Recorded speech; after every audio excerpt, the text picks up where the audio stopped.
걱정의 철학가 아직 일어나지 않은 일에 지는 법. 제6부 통제의 착각. 내 손 안에 있는 건 생각뿐이다. 서두. 우리가 가장 많이 하는 말이 있다. 내 뜻대로 안 돼서 미치겠어. 직장도, 가족도, 건강도. 모든 게 내 뜻대로 되지 않는다. 그리고 바로 그 순간, 걱정이 생긴다. 에픽테토스는 말했다. 그대가 불행한 이유는 자신이 세상을 통제할 수 있다고 믿기 때문이다. 걱정은 통제의 욕망에서 태어나고 통제할 수 없음을 인정할 때 사라진다. 1점 통제의 환상. 나는 이걸 바꿀 수 있다. 어릴 때 우리는 세상을 배우기 전에 지도하면 된다는 말을 배운다. 노력하면 결과가 따른다는 단순한 공식. 하지만 세상은 더 복잡하다. 노력해도 안 되는 일. 진심이 닿지 않는 관계. 아무리 관리해도 병드는 몸이 있다.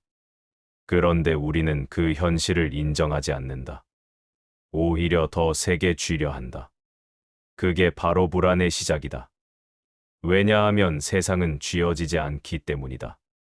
2점 통제의 범위를 착각하는 인간. 스토아 철학은 인간이 두 가지 종류의 일을 가지고 산다고 말한다. 하나는 내 통제 안의 일. 다른 하나는 내 통제 밖의 일. 그런데 대부분의 사람은 이 두 가지를 구분하지 못한다.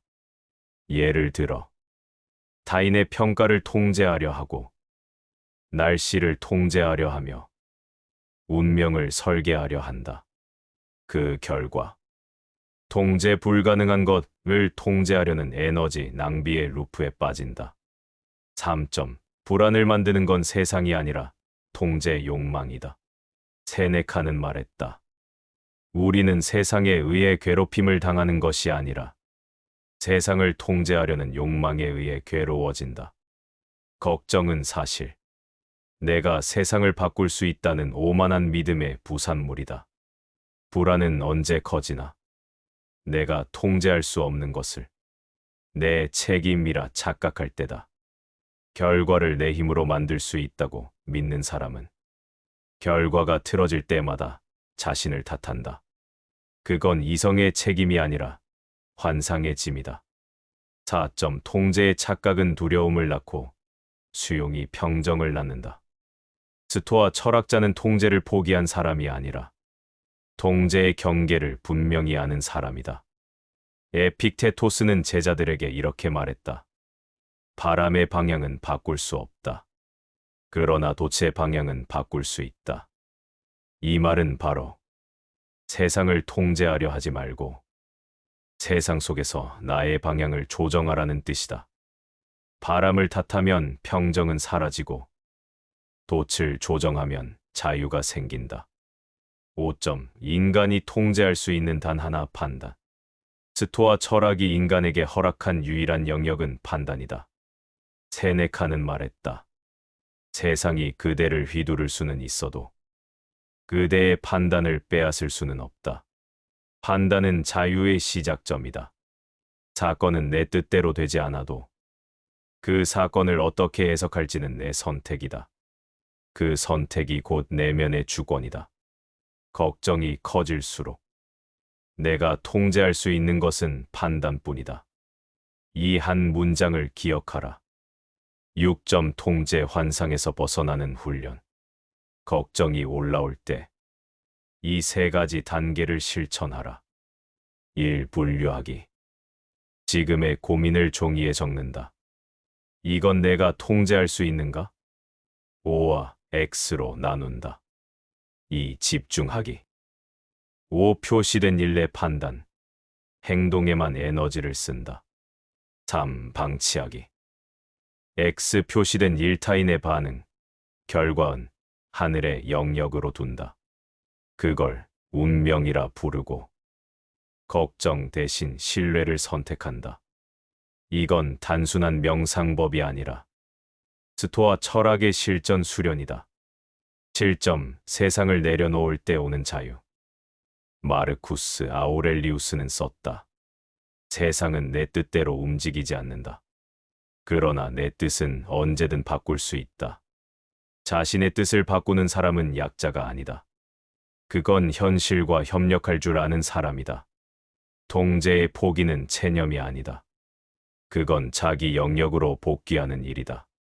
8점. 걱정은 소유의 욕망과 닮아 있다. 걱정은 단지 감정이 아니라 이건 내 거야라는 집착에 변형된 형태다. 내가 사랑하는 사람, 내가 세운 목표, 내가 만든 결과를 내가 소유하고 싶을 때 걱정이 생긴다. 하지만 스토아 철학은 이렇게 말한다. 그대가 가진 것은 모두 잠시 맡겨진 것이다. 이 진리를 받아들이는 순간 걱정은 흐릿해진다. 9점. 하루의 명사. 오늘 하루 이렇게 자신에게 물어보라. 이건 내 통제 안의 일인가? 내가 바람을 바꾸려 하는가? 돛을 조정하려 하는가? 결과를 통제하려 하기보다 내 판단을 바로잡을 수 있는가? 이 질문은 통제의 환상을 해체하는 주문이다. 10점. 마무리의 성찰. 에픽테토스는 말했다. 세상은 내 뜻대로 되지 않는다. 하지만 내 뜻을 세상에 맞출 수는 있다. 이 말은 포기하라가 아니라 선택하라는 말이다. 통제의 착각에서 벗어나는 순간 걱정은 힘을 잃고 평정은 자리를 되찾는다. 세상은 내가 다스릴 수 없지만 생각은 언제나 내 것이다. 제7부 비교의 더 타인의 삶을 측정 단위로 삼을 때 불안은 자란다. 서두. 인간은 자신을 잘 모른다. 그래서 늘 타인을 거울 삼아 자신을 본다. 저 사람은 나보다 잘 살고 있나? 나는 뒤처진 건 아닐까?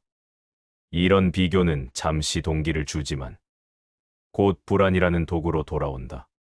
세네카는 말했다. 남을 따라 사는 자는 언제나 자기 삶을 잃는다. 1점. 비교는 존재의 기준을 외부로 내주는 행위. 비교는 단순한 감정이 아니다. 그건 자기 가치의 좌표를 타인의 삶에 위탁하는 선택이다. 에픽테토스는 말했다. 그대가 외부의 것에 자신을 걸 때 그대의 영혼은 외부의 노예가 된다. 즉, 비교는 내면의 주권 상실이다. 다른 사람의 성취, 재산, 외모, 평판이 나의 자존감을 결정하는 순간 나는 더 이상 나를 살지 못한다. 2점. 현대인의 비교는 정보의 폭식에서 시작된다. 예전엔 비교의 범위가 작았다. 이웃, 친구, 동료. 이제는 손끝으로 수십만 명의 삶을 본다. SNS는 타인의 삶을 과장된 현실처럼 포장해 보여준다. 다른 사람의 여행, 성취, 미소. 그걸 스크롤할수록 내 삶은 초라해진다. 그러나 그 화면 속 삶은 현실이 아니라 편집된 자화상이다. 스토아 철학자였다면 이렇게 말했을 것이다. 그대는 그림자를 부러워하며 자신을 잃는다. 3점. 비교의 본질, 결핍의 착시. 비교는 결핍의 착시를 만든다. 내가 부족해서 불안한 게 아니라 비교가 나를 부족하게 만든다. 세네카는 말했다. 만족하지 못하는 자는 아무리 많은 것을 가져도 가난하다. 비교는 가진 것을 잊게 만들고 없는 것만 보게 만든다. 즉, 비교는 자기 부정의 습관이다. 그 습관이 깊어질수록 삶의 감각은 마비되고 걱정은 자라난다. 4점. 비교의 뿌리, 사랑받고 싶은 욕망. 모든 비교의 밑바닥에는 하나의 욕망이 있다. 사랑받고 싶다.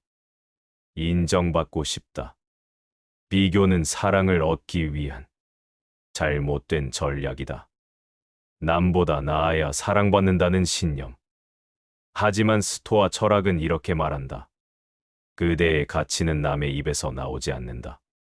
진짜 자유는 사랑받기 위해 살지 않고 사랑할 수 있는 자신으로 사는 것에서 나온다. 5점. 비교는 걱정을 상수장수로 만든다. 비교를 통해 위로받는 사람은 잠시 평온하지만 곧 더 큰 불안을 마주한다.